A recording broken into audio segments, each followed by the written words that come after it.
దేవశిల్పి విశ్వకర్మయైన బ్రహ్మదేవుడు తయారుచేసిన చక్రాయుధాన్ని మహాశివుడు మహావిష్ణువుకు బహుకరించాడు. దుష్టులకు సుదర్శన చక్రం ఆయుధంలా కనిపిస్తే భక్తులందరికీ అది స్వామివారి ఆభరణంలా దర్శనమిస్తుంది.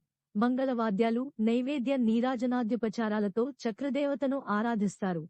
ఇదే పద్ధతిని అనుసరించి చక్రగద్యాదికం పఠించి పూజించి ధ్వజావరోహణనాడు చక్రదేవతకు వీడ్కోలు పలుకుతారు. బ్రహ్మోత్సవ సేవలలో చక్రస్నానం అత్యంత ముఖ్యమైన ఘట్టంగా అనాదిగా పాటించబడుతుంది. శ్రీమన్నారాయణాభేద శక్తిని తనలో ఇముడ్చుకున్న చక్రస్పర్శచే పవిత్రమైన పుణ్యజలంలో చక్రంతో పాటు స్నానం చేయడం బ్రహ్మోత్సవాలలో ఒక అద్భుత సన్నివేశం.